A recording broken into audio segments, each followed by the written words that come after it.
سبحان اللہ لا الہ الا اللہ واللہ اکبر سبحان اللہ والحمد للہ ولا الہ الا اللہ واللہ اکبر سبحان اللہ والحمد للہ ولا الہ الا اللہ واللہ اکبر نحمده ونصلي على رسوله الكريم أما بعد قال الله تعالى في القرآن المجيد فأعوذ بالله من الشيطان الرجيم بسم الله الرحمن الرحيم إن الله وملائكته يصلون على النبي يا أيها الذين آمنوا صلوا عليه وسلموا تسليما اللهم صل على سيدنا ومولانا محمد مهد الجود والكرم اللهم صل على سيدنا ومولانا محمد وآله ألف مرة اللهم صل على سيدنا ومولانا محمد وآله وصحبه وبارك وسلم أما بعد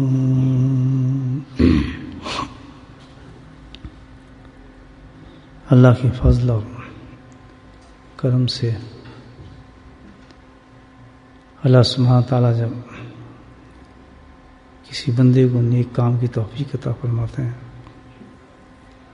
اور وہ دین کی طرف چلنا شروع ہو جاتا ہے، نیک اعمال سرزد ہوتے ہیں اس سے، تو شیطان اور نفس اپنا کام شروع کرتے ہیں اور مختلف قسم کے وظائف، خیالات، چیزیں ایسی پیدا کرتے ہیں انسان کے ذہن میں جو اس کو تنگ کرتی ہیں دین کے معاملے میں۔ تو اس میں سے ایک تھاٹس، ایک چیز ایسی ہے، یہ ایسا ہتھیار ہے ایک شیطان کا کہ وہ اچھوں کو جو ہے وہ تنگ کر دیتا ہے، یا تو اس ہتھیار کی وجہ سے، اس تھاٹ کی وجہ سے وہ بندہ آہستہ آہستہ دین سے دور ہو جاتا ہے، اگر دور نہ بھی ہوا تو کمزور ہو جاتا ہے، اگر کمزور نہ ہوا تو کنفیوز ضرور ہو جاتا ہے، ظاہر ہے وہ حالت پہلے نہیں رہتی ہے۔ ایسے ہی دعا ہے نبی کریم صلی اللہ علیہ وسلم کی جو ہمیں سکھائی، جس میں پناہ مانگتا ہے انسان کہ اللہ تعالیٰ میں پناہ مانگتا ہوں تیرے سے کہ میں اپنی پرانی حالت میں پہلے جیسے ویسی ہو جاؤں اور دنیا کے کسی فتنے کے اندر مجھے ڈال دیا جائے۔ بڑی معروف تو ہے نبی پاک صلی اللہ علیہ وسلم کی۔ تو وہ حالات جو ہے اس خیال اتھار سے انسان بہت تنگ آ جاتا ہے، اور یہ ایک عام ہے ہمارے ہاں جو معاملہ ہے۔ کیا ہے خیال ایسا جو پیدا ہوتا ہے انسان کے ذہن میں، یار میں اب دین پہ آیا ہوں، دین کا کام کر رہا ہوں، نمازیں پڑھتا ہوں، فلاں کرتا ہوں، یہ کرتا ہوں، پھر یہ کیوں میرے ساتھ ہے، پھر میرے ساتھ یہ کیوں ہو رہا ہے، پھر بیماریاں مجھے کیوں لگ رہی ہیں، پھر میرے کام کیوں اٹکے ہوئے ہیں، پھر معاملات کیوں ختم ہو رہے ہیں، میرے سمجھ نہیں آتا۔ اور اس بات کو تقویت دینے کے لیے شیطان کا رخ موڑتا ہے اس انسان کی طرف، ان لوگوں کی طرف کہ یہاں بیچارے نماز پڑھتے ہیں، نہ اللہ کو مانتے ہیں، نہ کسا کلام کچھ بھی نہیں، اور وہ دیکھنے میں کہ ماشاءاللہ ترقی ہے، جہاں ہاتھ ڈالتے ہیں سونا بن رہا ہے، اور خوشحال نظر آ رہے ہیں، بالکل مال دولت بھی بہت ہو رہی ہے اس کے پاس، تو بلکہ موقع پہ کبھی ہنس بھی پڑتا ہے کہ دماغ خراب ہوا اس لوگوں کا، پاگل ہوا، تانا بھی پڑ جاتے ہیں کبھی۔ تو ہے بہت زبردست پوزیشن یہ، اپنے اپنے معاملات میں انسان ہوتے ہیں بھائی، جیسے دو آدمی کسی چیز کا کام کر رہے ہیں، دکان چلا رہے ہیں، اور ایک اس حالت کے اندر اس کا ٹھپا ہو جا رہا ہے، اس کا دکان چلے جا رہی ہے، جب وہ 2 آدمی ٹیکسی چلاتے ہیں، اس کی ٹیکسی فرفر بھاگتی ہے، اس کی ٹیکسی پینسل ہوتی رہتی ہے، اس کی ٹھکائی ہوتی رہتی ہے، بیچارے کی پریشانی رہتی ہے. کہتے ہیں جتنی نماز پڑھتے ہیں، جتنی ہم دعائیں مانگتے ہیں، پتہ نہیں یہ کیا ہوتا ہے. بس یہ ہے بڑا خطرناک خیال ہے. یہ خیالات انسان کو یا تو دور کر دے گا آہستہ آہستہ، دور نہیں کرے گا تو کمزور تو کرے گا. یہ تھاٹس یقین کم ہو رہا ہے اس کا. یقین بھی نہ کم دور ہو تو پھر کنفیوز تو ضرور ہو جاتا ہے کہ یار کیا کروں میں. چلو چھوڑ دیتے ہیں، ہم بھی ایسے کر لیتے ہیں جیسے یہ ہیں، جیسے یہ کر رہے ہیں، ہم بھی ایسے کام شروع کر دیتے ہیں. تو ہے بہت خطرناک چیز. حضرت مسیح اللہ رحمۃ اللہ علیہ نے ایک واقعہ بیان فرمایا اس پر. بہت بڑے بزرگ تھے. واقعہ بیان فرماتے ہیں کہ بھئی اللہ سبحانہ تعالیٰ نے 2 فرشتوں کو بھیجا ڈیوٹی پر. دنیا میں آتے رہتے ہیں نا فرشتے، ڈیوٹی پہ آتے ہیں. جیسے ابھی بھی آ رہے ہوں گے یہ ذکر کے جو فرشتے ہیں، ان کی بھی ڈیوٹی ذکر والوں کے لیے لگی ہے. اس طرح وہ ذکر کی ڈیوٹی پہ آتے ہیں، صرف اپنا کام کرتے ہیں، ادھر ادھر نہیں جھانکتے. ہر فرشتہ اپنے اپنے ڈیوٹی پہ چلا جاتا ہے. جس ڈیوٹی پہ اس کو دنیا میں بھیجا جاتا ہے وہ اپنا کام کرتا ہے. تو وہ فرشتے جو ڈیوٹی پہ آئے تھے، اس کی ڈیوٹی کیا لگائی اللہ تعالیٰ نے کہ فلاں جگہ چلا جا، میرا بڑا نیک آدمی ہے، بڑا اچھا بندہ ہے. تو موت اس کے قریب ہے، مرنے والا ہے. اس کو تمنا ہوگی مرنے سے پہلے. اس کو موت کو تو پتہ نہیں ہوتا نا کسی کو آدمی. ہمیں اب کیا پتا، شوق ہوگا، دل چاہے گا کہ میں شہد پیوں. خواہش پیدا ہو جاتی ہے آدمی. اور اس کے پاس بوتل پڑی ہے شہد کی، نزدیک ہی ہے، تو وہ شہد پیے گا. اس کو پتہ نہیں مر بھی جانا اس نے. تو نے یہ کام کرنا ہے. فرشتے کی ڈیوٹی لگی کہ اس کے جیسے اس کے شہد کی طرف ہاتھ بڑھایا تو نے بوتل گرا دینی ہے تاکہ وہ پی نہ سکے. اس نے یہ کام کیا. کہتا میں پڑھا. فرشتہ سوچ رہا ہے کہ بیچارے اتنا بارسا شخص آدمی ہے، تہجد پڑھتا تھا، ذکر میں جاتا تھا صبح، اور جناب ماشاء اللہ شکل صورت بھی ماشاء اللہ انسانوں والے بنائی ہوئی تھی، سب کچھ تھا معاملہ اس کا. یہ کیا چکر ہوا؟ چپ. تو وہ اپنے جا رہا تھا، دوسرا فرشتہ بھی زمین سے اپنی ڈیوٹی پوری کر کے جا رہا تھا. دونوں کی لائک سلائک ہو گئی، اوپر چلتے جیسے ہماری ہو جاتی. وہاں بھی تو کہتے ہیں میں تو ڈیوٹی دے کے آؤں. کیا ڈیوٹی؟ سمپلی بات ہوتا ہے. تو تم کیا کر کے آؤ؟ کہتے ہیں میں بھی کام ایسے ہی کر کے آؤں، لیکن ریورس ہے، برعکس ہے. کیسے؟ کہتے ہیں مجھے فلاں آدمی کے پاس بھیجا گیا، نہایت ہی فضول آدمی تھا، بیکار آدمی، تعلق نہیں تھا دین سے اس کا. اور اللہ تعالیٰ نے کہا کہ اس کی خواہش ہوگی، مرنے والا ہے، اس کی خواہش ہوگی کہ میں مچھلی کھاؤں.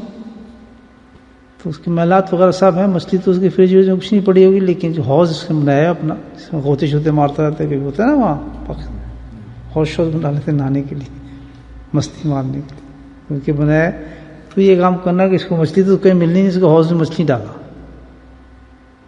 تاکہ اپنی خواہش پوری کرے. میں تو یہ کام کر کے آ رہا ہوں، اس کی یہ کیا بات. دونوں کنفیوز کہتے یہ تو بھی اللہ تعالیٰ نے جی ہماری ڈیوٹی لگائی ہے. چلتے چلتے اللہ تعالیٰ کے حضور پہنچ گئے. مسئلہ دینا تھا یا اللہ کام تو کریں کہ کیا ماجرا کیا تھا ادھر، کیا ہوا بیچارے کے ساتھ، صوفی صاحب کے ساتھ، ادھر اس کے ساتھ کیا ہو رہا ہے. اس نے کہا یہ بات ہے. اللہ تعالیٰ نے کہا یہ راز ہے، عزیز الحکیم ہوں میں. اللہ تعالیٰ جو قرآن پڑھتا نہیں بلکہ سمجھتا ہے، بلکہ سمجھتا نہیں عمل کرتا ہے، وہ کنفیوز نہیں ہوگا اس بات سے. وہ میری صفت کو جان گیا. میرے ایک ایک قرآن کے لفظ کے اندر سمندروں کے سمندر ہے. جہاں میں عزیز الحکیم کہتا ہوں تو جو سمجھنے والے ہیں ساری رات اسی آیت کو پڑھتے رہتے ہیں کہ اللہ عزیز بھی اور حکیم بھی ہے. میں کہتا ہوں واقعی غور کریں آپ، یہ 2 لفظ کافی ہیں ہمیں ایمان لانے کے لیے.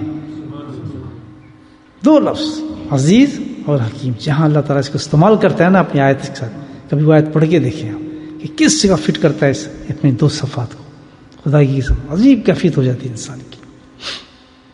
قرآن بہت بڑی چیز دی اللہ پاک نے. رمضان آ رہا ہے، قرآن کے ساتھ خوب شغف اور محبت لگائیں. اچھا حافظ حضرات خاص طور پر.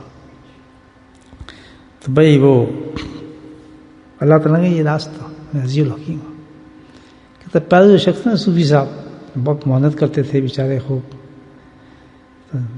کام کا کوئی پورا ہوتا ہی نہیں تھا. وجہ یہ تھی اس کی کہ میں نے ان کا مقام بہت بلند رکھا تھا. تو نے تو روتا دیکھے نا شاید کہ نہیں ملا ان کو.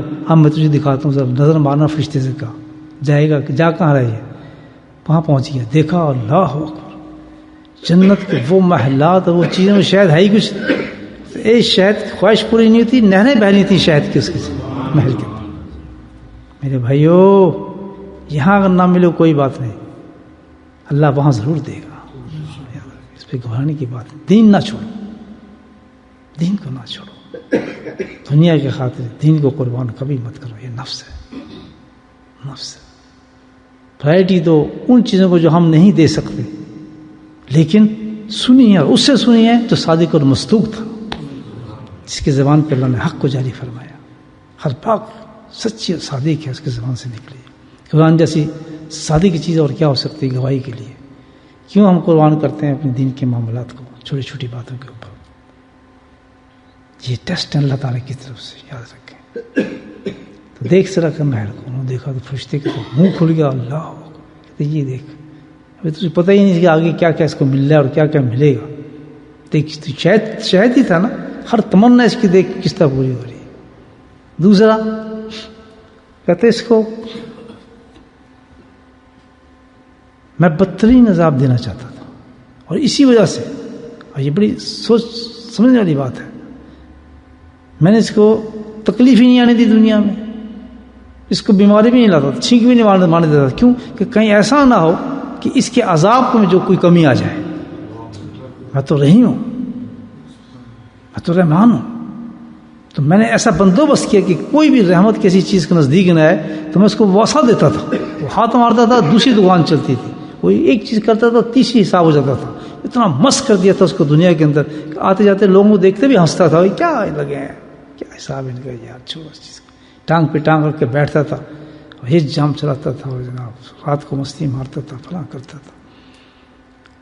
اور جو دوسرے رال ٹپکاتے تھے وہ تو پھر رال ٹپکا کے رہیں گے نا کہ یہ کیا ہو رہا ہے. تو کچھ بھی نہیں. تو سبق یہ دیا اللہ تعالیٰ فرما رہا ہے کہ ایسے آدمی کی طرف دیکھو نا, بلکہ خوف کھاؤ, استغفار کرو. کہ جو دولتوں میں کھیلتا ہے, مالوں میں کھیلتا ہے, بہت کچھ اس کو ملا ہوا ہے, اور دین سے فارغ ہے وہ شخص, تو اس کی حالت کو دیکھ کے انسان کو خوف کھانا چاہیے, بجائے اس پر آدمی ترس بک دیکھے اور رال ٹپکائے گا, ہائے ہائے دیکھو یار کیا مزے ہیں اس کے, کیا لطف کر رہا ہے, کتنی دیر کا مزہ ہوا. یہ شوگر کوٹڈ ہے.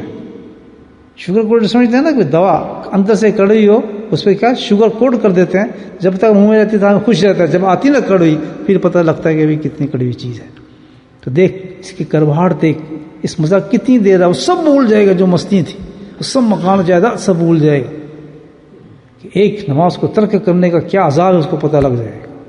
سب نخرے نکل جائیں گے, جی نیند آتی تھی, جی فلاں آتا تھا, جی کھلتا نہیں تھا, آنکھ نہیں کھلتی تھی, فلاں نہیں ہوتی تھی, سب ڈھوکوں سے نکل جائیں گے. پیسے بنانے کی مشین کو تو کبھی چھوٹا نہیں سمجھتا تھا, لیکن اللہ کے دین کی خاطر اس نے بڑے بڑے ایکسکیوز بنائے ہوئے تھے, بڑے بڑے اس نے چیزیں گھڑی ہوئی تھیں اپنی طرف سے. تو کہنا یہ چند دنوں کی بات تھی, چند گھڑی کی بات تھی. صبح کی فجر یاد ہے کسی کو امام صاحب نے کیا تلاوت کی تھی؟ پڑھنے والوں کو بھی یاد نہیں ہوں, لیکن الحمدللہ جس نے فجر پڑھی ہے, صبح کے فرشتے تو گواہ بن گئے نا آپ کے. وہ تو پہنچ گیا آسمانوں پہ کہ فلاں شخص نے فجر پڑھی, اور اس طرح جناب فجر پڑھنے کے بعد کھڑا ہوا, دعائیں مانگی, ذکر کیا. وہ تو ایک ہسٹری بن گئی الحمدللہ آسمانوں کے اوپر. تو مستند لکھی گئی یہ چیز. اور جو بیوقوف بستروں کی لوٹ مارتے رہیں, نیندیں مارتے رہیں کہ جاب ہمارا پورا نہیں ہوگا, تمہارا فلاں کام نہیں پورا ہوگا, یہی وہ معاملہ تھا. قربان کیا نا دین کو ہم نے. کس کا حکم آ رہا ہے نماز پہ, یہ تو سوچو. کس کا حکم آ رہا ہے روزے پر؟ قادر مطلق کا حکم ہے, رازق ہے وہ. تو جب اس حالت میں کوئی چیز دے رہا ہے نا, اس حالت میں اگر دے رہا ہے تو سمجھو بے انتہا ناراض ہے اللہ تعالیٰ سے انسان سے. استغفر اللہ, استغفر اللہ. کبھی آدمی جائے بھی نہ اس کے نزدیک, کھانے بھی نہ کھائے اس انسان کے ساتھ, نہیں اللہ ناراض ہے ان سے, میں کیسے ہاتھ ملا لوں. دعا ضرور کریں اس انسانوں کے لیے, اللہ ان کو ہدایت دے, ان کو سمجھ جائے. ایسے آدمی سے کیا دوستی لگائے, سمجھنے کے بعد بھی نہیں سمجھتے. بلکہ وہی میں نے بتایا نا کہ اگر دین پہ آ بھی گئے تو پھر اس کو کنفیوز کرتا ہے شیطان, وہی میں دور کرتا ہے, یا اس کو کمزور کرتا ہے, یا کنفیوز کر دے. تو جب ایسے معاملات ہیں تو اللہ کی ذات کی طرف سے سبحان اللہ, اللہ تو عزیز الحکیم ہے حکمت کیا ہے اس کے اندر؟ حکمت یہی ہے کہ جو تکالیف دی جا رہی ہے، سب کچھ ہو رہا ہے، اس کے باوجود بھی تو وجہ یہ ہے کہ اللہ تعالیٰ چاہتا ہے کہ کوئی چیز بھی ایسی نہ رہ جائے اس کی، کہ کوئی سانس بھی اس کا ایسا نہ رہ جائے کہ جس میں اس کے حساب میں، بلکہ چاہتا ہوں کہ بالکل یہی ختم کر کے اس کو ایک دم جنت میں لے جاؤں. اور اس کے لیے فرماتے ہیں کہ چاہتا ہوں کہ کوئی چیز بھی ایسی نہ ہو کہ جو اس کی آخرت کے اندر عذاب کو کم کر دے. مکمل طور پر اس کو عذاب میں ڈالنا چاہتا ہوں، اس کو پتہ بھی نہیں ہونے دیتا کہ اس حساب کتاب کیا ہے. جس کا لیڈر سب سے بڑا تو فرعون تھا نا. کیا کمی تھی فرعون کو؟ مجھے بتائیں. تو وجہ یہ کہ فرعون کو تو چھینک بھی نہیں ہے زندگی میں، کبھی کھجلی بھی نہیں ہوئی، اس لیے کہ اس سے اس کا عذاب کم نہ ہو جائے. تو میرے بھائی یہ سوچنے والی بات ہے بہت زیادہ. اتنے نازک مزاج نہ بنے مسلمان. ایک دیندار آدمی کو اتنا نازک مزاج نہیں ہونا چاہیے کہ چھینک آئے تو دین ادھر ہو گیا، چھینک آئی تو دین ادھر ہو گیا. استقامت، بس اللہ ہم تیرے ہو گئے، تیرے ہی ہو گئے، سب مستقام قائم ہو جاؤ اس میں. ہم نے تجھے مان لیا ہے، جان لیا. اب تو جس حال میں تو رکھے گا، فقیری میں رکھے گا، بیماری میں رکھے گا، جس حال میں تو رکھے گا، ہم تیرے ساتھ، ہم چھوڑنا نہیں تجھے. اللہ تعالیٰ اس طرح انسان کو پسند کرتا ہے. بیماری میں وہ دیتا ہے، صحت بھی وہ دیتا ہے، مال بھی وہ دیتا ہے، دولت بھی وہ دیتا ہے. بس تو اللہ نے جب آپ کو راستہ دے دیا، دین کا راستہ پکڑا دیا، یہ اللہ کے کرم سے ہوئے نا بھائی، تو اس کو کیسے چھوڑ دیں گے ہم؟ یہ کچھ چینجیبل ہے، یہ ٹریک ہے، اس کو چینج کر دے ٹریک کو آدمی کبھی نہیں.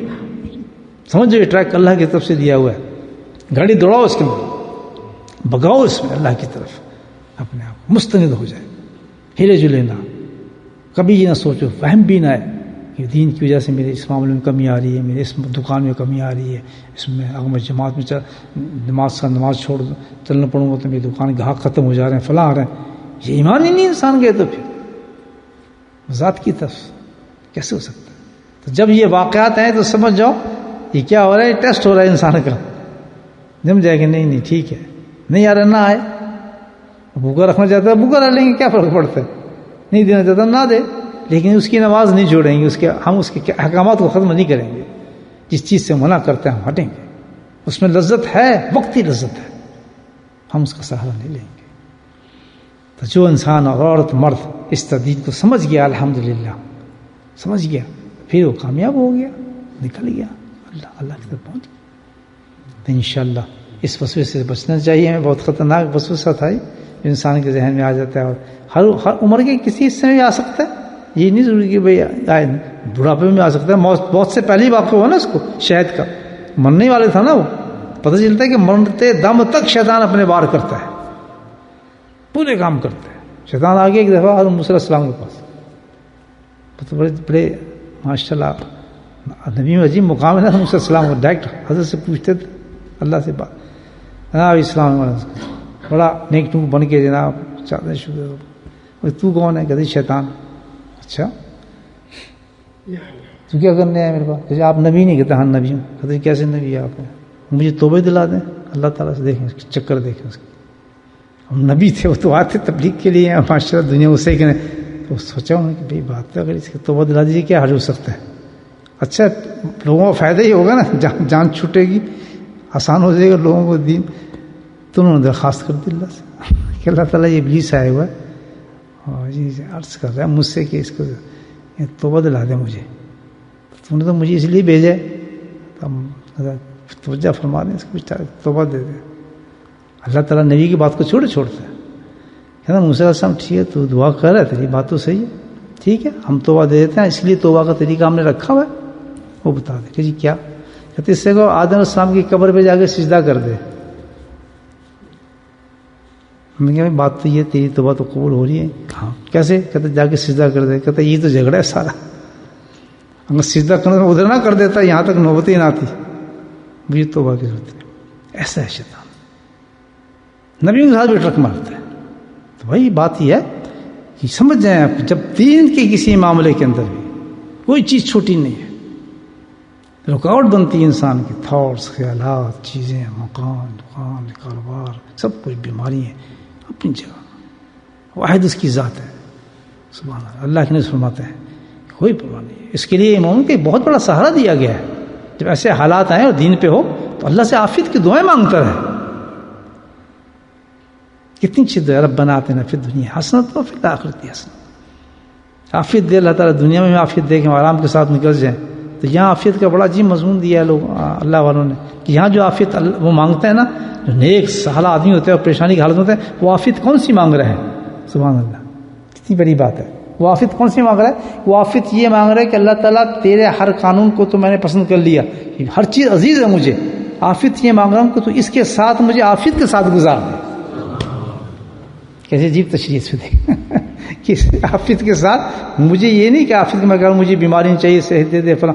الحمدللہ کہتا میں مکمل تیرے غذا پر ہوں، لیکن عافیت مجھے چاہیے کہ مجھے ان حالات کے اندر سے عافیت تک اپنے تک پہنچا دے. تو اللہ تعالیٰ ہم سب کو یہ توفیق عطا فرمائے. رمضان بھی آ رہا ہے ماشاءاللہ، اور جتنے یہاں کی آخری مجلس ہے ماشاءاللہ، اس میں خاص توجہ سے اللہ سے دعا کریں اللہ تعالیٰ ہمیں کسی ایسے آزمائش اور فتنے میں نہ ڈال دنیا کے کہ ہم دین میں کمزور ہو جائیں. چھوٹے موٹے جیسے بھی ہیں ہمیں پاک اور صاف کر کے اپنے دربار میں بلا لے اور عذابوں سے بچا لے.